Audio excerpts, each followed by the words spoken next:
mess here on this cart. I don't really know what I'm going to be doing today. Kind of don't want to do anything. One of those days again, becoming a little bit more frequent now. I don't have the gaskets here yet. They're still not here, so I can't put the supercharger together. So it's like one of those. I guess they got delayed. I ordered them about a week ago. I thought ahead, but didn't get it in time. So can't actually even accomplish it. So when you can't accomplish something, it tends to make you feel like I don't feel like doing anything. However, gotta finish up prepping the block here, and I did get the cylinder head back from the machine shop, so luckily I did it, because when the valves must have hit the piston or whatever was going on there, I had them vacuum check it, and it ended up needing a couple intake valves. I had to do a whole valve job on it anyway, so good thing I did it, I guess. I guess that's maybe somewhere where a lot of the power was getting lost at, and it's not sealing up on the intake there. Pretty good I did it. Yay to me. Don't have any head studs.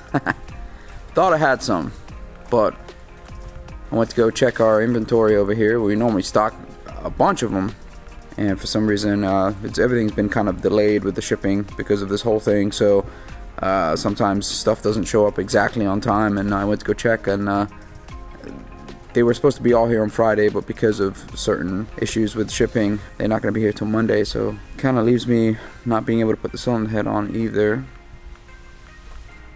I don't know, maybe I'll just go home and chill this weekend. I mean, there's plenty of other stuff I can do, but those are the things I wanted to do. Those were on the mind. Those was on the focus right now. Is get this engine back together.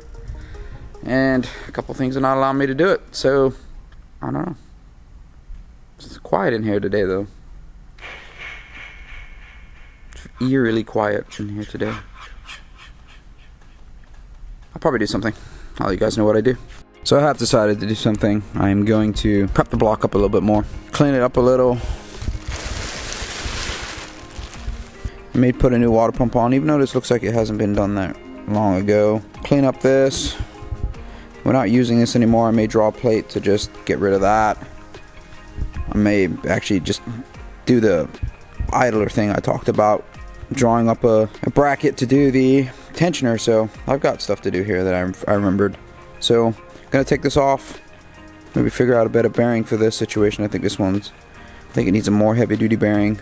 Take this bracket off, figure out what I need to do for that, clean up some of this stuff, clean up the block head here, I mean the block surface here, and I'll go from there. Got stuff to do. I don't know if you guys want to see all this. Just periodically show you guys. I'm not gonna time lapse this or anything like that. I don't really feel like waiting to put the cylinder head on. So I've gone ahead and completely cleaned the surface here. A couple razor blades, some brake clean, a lot of compressed air, and it's all nice and clean, ready for the head gasket. As I talked about earlier, I didn't have head studs, but I kind of remembered this. I have a used set, and it's a set I used here for the torque plate for when we go ahead and get the engines bored, and the ARP, so I trust that they can be used multiple times, and I'm gonna go ahead and put these on, and I have a fresh head gasket, and that's what I'm gonna do. I'm gonna get the studs in, get the head gasket, get the cylinder head prepped up and ready to go, and I'm actually going to install the head. So I'm excited about that. Let me go get that cylinder head wherever I put it.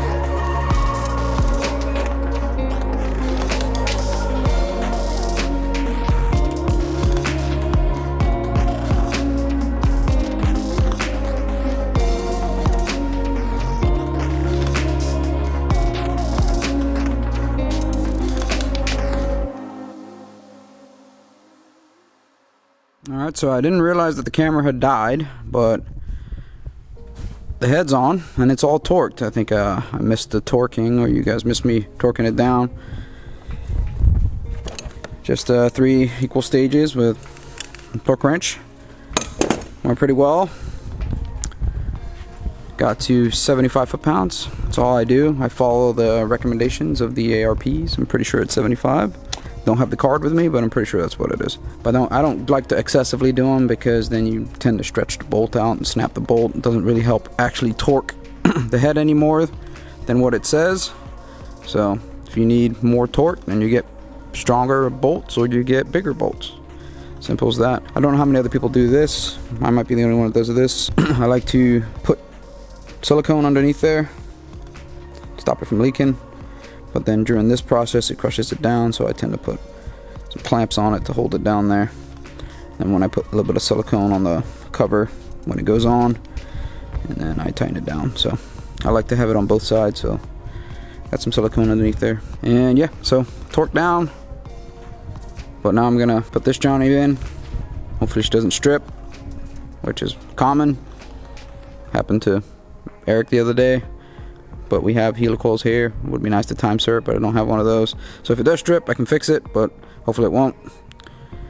And I'm gonna go ahead and get the cams in, get those all down, get the chain on. Then I'm gonna throw in some assembly lube, put the cams in, retime it, and that'll be good. We're moving along, so that's pretty awesome. Thumbs up, KA.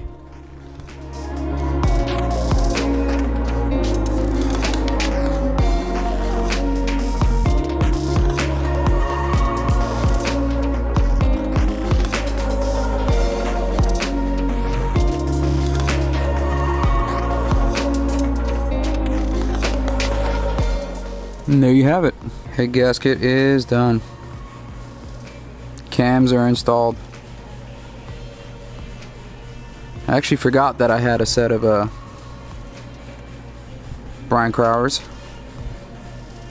264s drop-ins, so it uses the stock springs. It's okay too. They suggest if you're making big power and high boost to go ahead and change the springs, but I don't plan on making much power with this. I went ahead and torqued it all down, gave it a couple rotations. Everything seems fine. Got a lot of assembly lube in there.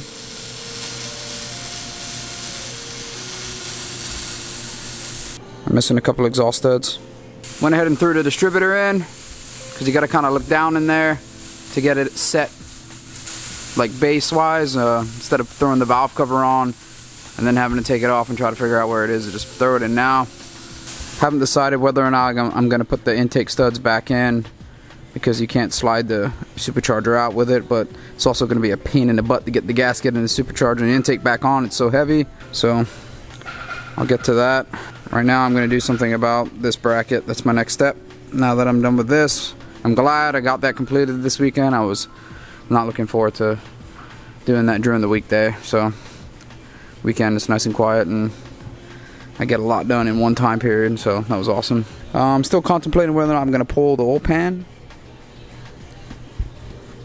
you know, just in case I want to twin charge it.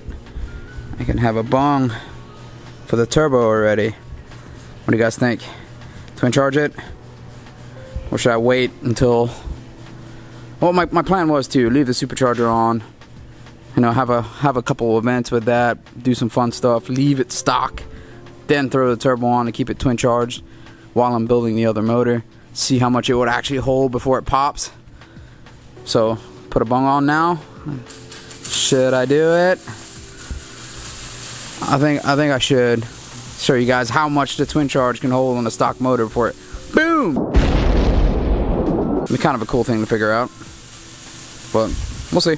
So sometimes things go right and sometimes I miss a step. I got excited. Luckily I didn't forget this step, but I'll tell you guys. I'll show you guys. I went ahead and just put the cams in, timed it, bolted it up, and I was like, oh, you know what? I didn't check lash on these cams. So I had a set of Kelford cams that I traded with my buddy Josh. He had these installed, but they were never in this head. So every time that you put a set of camshafts in a head, you should check lash. And I know this. I just skipped over the step, and now I'm gonna have to take the chain off. It's not a big deal. Take the front chain off, take the cover off again, and I'm gonna have to pull the cams because I've gone ahead and measured them, and some of them are okay, some of them are just way too tight. One or two of them, I couldn't actually even read. They were like 1 thou. They were really tight. So they're not within spec. So I'll show you guys what I did. So essentially I rotated all the cams like this right here to where there should be at 0 lash, or this is where you measure at. So the base of the cam is not touching the bucket, so there should be no lash essentially on the bucket. So I got my feeler gauges at cold, and they're supposed to be between, I think, 10 to 12 thou, and I go ahead and put my feeler gauges in. So essentially at this point, this should have a distance between here, I think Brian Crower says 8 to 10. Some of the manufacturers say between 10 to 12. Either way, this is 8 right here, and nothing. I tried in several different spots that are completely off, but this way here you can get, they're all supposed to be off at this, and you can get 4 at a time, but you can double check, go up completely, go to the side. Either way I got the same reading. So I went ahead and wrote down here, and as you can see, pretty much only like 2 or 3 of them are actually correct. So I have to go ahead and take these out, and I've got a couple different heads that have different shims in them, and I can measure them. I gotta get the base measurement of these, calculate the difference to see if I can't find some smaller ones. At that point, you can actually order new shims, or you could. The last time I did this, I'm not too sure if you can anymore, and at that point that will get a little weird. Then there's going to be some machining involved, which luckily on my end isn't too difficult. We have an end mill here that I can somehow use one of my old caps to fix in the CNC and end mill them down to what I need, face them down, which is crazy to do, but I'm not too sure what the other procedures are. I haven't done this since they weren't available new. I mean, since they were available new, this is the last time I did this. Eric's was the last set of cams I installed, and his were actually all perfect right out of the box, and he used the Tomei pawn cams, and they just dropped right in, no issues. This is the first time that I've used these BCs. These are an old set. I think they've actually revised them like 3 times since. These are actually one of the old ones that you had to even grind off the front wheel drive cam gear in the back in the day. He's probably like 10 years old. I'm gonna have to pull this off, take that out, pull the cams, pull the buckets, measure them, find a difference between those that I've measured, and then I'm gonna have to set them all. But luckily I remembered to do this and didn't just go for it, because there's 2 of them here I couldn't even get to 0, so they would have been hanging the valve open, so I wouldn't have got some compression there. So yay. And that's cold too, so it would not very good when it's warm. So luckily I remembered to do it. It's a pain in the butt, but I actually was just gonna let, if I got them close enough, I would have just let it fly, but some of them are just real bad, so I can't do that. So it was a successful day, but then not so successful day. I got the head on. I'm glad I did that, but now I'm gonna have to pull the cams out. Not a big deal, just kind of a bummer. I hate doing the work twice, but at least it's done correctly. Either way, in order for me to do this, I could have either had the head off, sitting down on the table. I would have had to bolt the cams in anyway to figure this out. So it's not like that part wouldn't have had to be done correctly anyway. The only thing extra that I did is I've gone ahead and I've installed the chain. It's 2 bolts, and the cover was like 8 bolts, so it's not a big deal. I have to show you guys what I end up doing. Hopefully the shims are still available, and then I just change the shims, but if they're not, well, we'll show you guys what I do, and then try to come up with something, because I'm gonna need to do this a couple more times if I'm gonna keep with KA, So yeah, I'll let you guys know what I do, but for tonight I'm just gonna call it a night, go home, get some rest, be mentally prepared for tomorrow. So y'all have a good night.